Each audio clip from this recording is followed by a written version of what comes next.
Hey guys, welcome back to the Vintage Watch Guy. This week I wanted to share with you my vintage Hamilton Seckron. Before I get into the watch, I wanted to tell some quick stories. So I recently went to the Wind Up Watch Fair, the mostly micro brand, affordable brand watch fair sponsored by Worn and Wound. It was in Chelsea Market in New York City. I have to say it was very fun and interesting experience. I went there and some cool things. I related to Hamilton.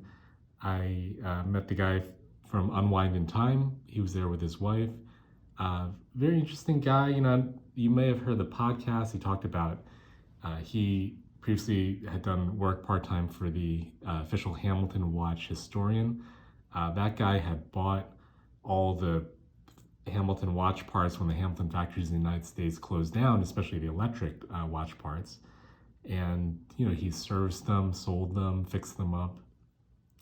That guy retired recently, and the guy who runs Unwind in Time, he sort of took over that business. And now he has a huge stockpile of vintage Hamilton parts. Electric parts, I think some people are wary of electric watches because the parts are very complicated. They're not easily made by a watchmaker. Uh, and some people worry about the availability, but apparently this guy has a stockpile enough for another 80 or 100 years of electric watches.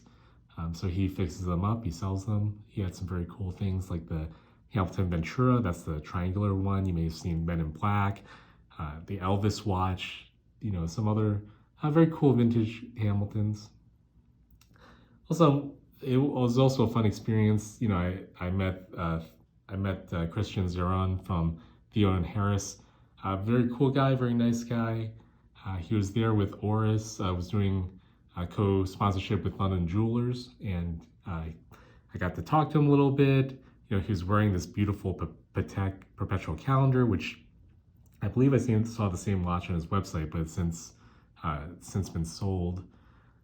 He was super cool. I took a selfie with him. That was very fun. And they also had this thing with Oris where they had a virtual reality goggles, and you felt like you were inside of that new Pro Pilot, the one that's all skeletonized, and you felt like you were inside the watch, looking up and down and around, and looking at the movement, watching the wheels turn around you. That was also a pretty cool experience, and it was just interesting to see all these micro brands. For those of you who are not familiar with micro brands, as far as I can tell, for the most part, what they are is that there's an American designer, oftentimes a watch enthusiast or someone in the industry. They decide to create their own brand. Most of the time, the watch parts are sourced from China, so through Hong Kong. There's different suppliers there, and they order the parts, they specify what they want. It's sort of an involved process because you have to ensure the quality. You have to get samples and convince the factory to produce a relatively small number of watches and have them assembled. Some of the brands, they also use Swiss movements or Swiss or American assembly. But that's sort of the basic gist. They're called micro brands. Some people say it's a misnomer, some people say it's insulting, but I think that's sort of the general term that people use to refer to these brands because they're small. They're not part of a large conglomerate like Swatch Group or Richemont. They're typically independent. They typically have a founder who has a very specific design language. So to me, that's what a micro brand is. Please comment below if you disagree or have some other thoughts or input about it. Out of different micro brands, yes, there's definitely the quality is variable. Some have, I think, at least they generally have at least decent quality. I think some of them have actually surprisingly good quality. I think Ferrer, particularly, they had excellent quality, I think comparable to a lot of the bigger Swiss brands. Design-wise, and they also make mechanical, I believe they're all mechanical. Don't quote me on it, but I believe they're all mechanical watches. Out of the other ones, I think Brew watches particularly, you might have heard the coffee timer. There's a mark on the dial of their chronograph which indicates 25 to 35 seconds, which is how long it takes to brew an espresso shot. I think the design, I guess some people say it's like an Apple Watch, but to me it looks more like reminiscent of a TV watch. It's kind of this rectangle shape. they're I think it's called the retrograph. Even though it's a hybrid. I think they sometimes call it mecho quartz movement. So the chronograph sweeps along like it would in a mechanical chronograph, but it is a quartz movement with a battery. The retrograph doesn't have a seconds hand, so you don't see the ticking, which I think is cool. So it's not obvious that it's a quartz movement. But I think the design is very cool, very unique. They come in some different colors. He recently came out with a new chronograph, which he just had the case for, and I wasn't able to examine the watch itself. It was under glass. It was the only prototype that he had. But the guy was super nice. Brew watches, I think they're very cool. Not really in the market for a piece like that right now, but if I was, I would definitely consider it. I think the retrograph's only $350. Really cool piece for the money. Anyway, so I'll talk more about this Hamilton. So this is a Hamilton Seckron. You may have heard it described as a doctor's watch. When you hear doctor's watch, people typically think of a pulsometer. Sometimes you see I forget what it's called, but it's the respiratory meter. But anyway, when you think of a doctor's watch, I think the first thing you think of is a chronograph that has a scale on the outside, as opposed to a telemeter or a tachymeter, which tells you, distance or speed. It has a timer that tells you, if you count 15 or 30 seconds, it's graded for either one of those, that you can calculate the pulse over a minute or the respirations over a minute. But this is a different earlier type of doctor's watch. It's also for taking pulses.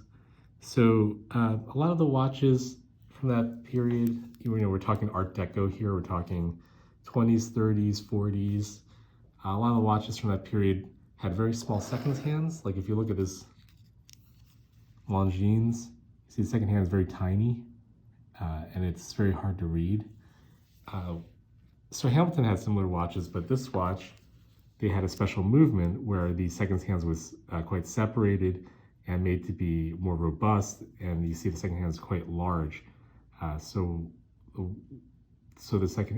by having a more prominent seconds, it's easier to time somebody's pulse, for example. So that's why it was called a doctor's watch. There's also the Rolex Prince is probably the most famous out of these doctor's watches. The most high-end. They're quite expensive. They're hard to find in good condition, but there's a similar concept with a separated large seconds hands with a very large scale, very legible for taking pulses. And there's also the Gruen Alpina. It had the same movement, I believe it's an Agler movement as the Rolex Prince, but the case is a little bit less fancy. Excuse me, I think they were made more in stainless steel, not as much in precious metals. And so that's sort of the affordable version of the Rolex Prince, even though they are still quite expensive. So this one, Hamilton Sectrons, are typically gold filled. There's two kind of cases. I believe this one is the A. The B, which came later, has more curvature to it, more sort of aerodynamic looking. This one's a little bit more Art Deco. You see the sides, very sort of architectural, like the 30 Rock building, for example. I have to say, I wasn't so sure about Hamiltons in terms of vintage. I started by collecting mostly old Omegas, which I know the movement's very robust. But I have to say, this old Hamilton, the thing ticks away. I had it serviced with no problem, and the watch keeps beautiful time, for a small, sort of unusually shaped movement, especially. It keeps beautiful time, works great, and really impressed me with what you see from Hamilton. And when you look at the back, you can see that it's marked gold-filled case. Some people don't like to have gold-filled cases. There's sort of like a bad reputation from gold plate. Gold plate and gold filled are very different. Gold plate, it's basically they're put in a bath of like a liquid bath of like a gold salt, essentially, I believe it is, and they run a current through it, and it causes gold deposition on the case. Typically, gold plating is thin. You can have better quality gold plating where they do the process multiple times in different ways, and some gold plate is guaranteed a certain number of microns thick. Gold filled is a different process. There's actually a layer of gold and the base metal sandwich between it, so that there's actually like a layer, thick layer of gold. So when you see brassing, which is wear through on the case, where you see there's base metal coming through, that's usually some sort of brass. In most cases, that's gold plate. I don't see it so much on the gold filled. There's also such a thing as gold capped, where there's gold on the front of the watch, like a layer of gold melted onto the front of the watch, but not all the way around circumferentially. That's gold cap, and you can tell by looking at the back, if the back of the lugs, if they're gold colored, they're either plate or filled. If they're steel on the back, then that means it's a gold cap melted on top. Gold fill sometimes also nowadays they distinguish it and try to make it different and maybe more clearly explained. They sometimes call it gold shell, like there's gold shell on the outside. I think that's more of an accurate description because the gold isn't on the inside, it's on the outside.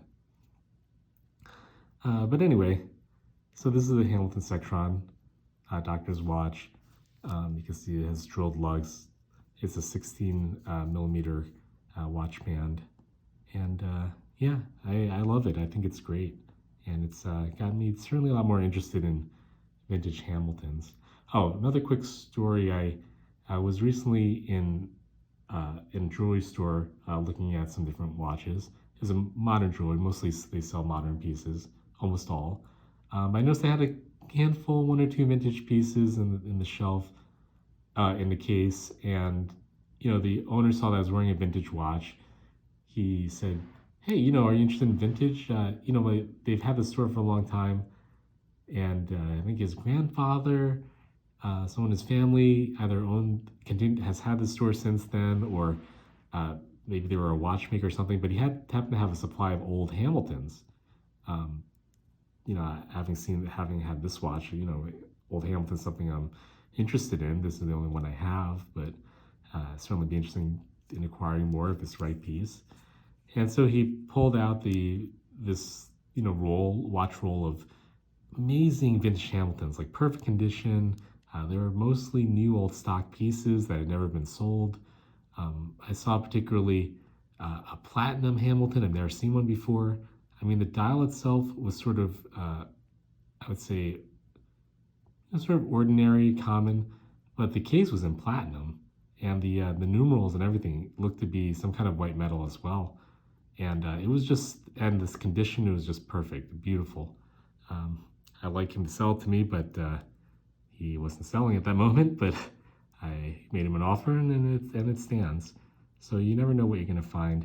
So it's something interesting out there. So this has been me, the Vintage Watch Guy. Please like and subscribe if you enjoy the video. Put some comments if you have something to say. And I'll catch you in the next one.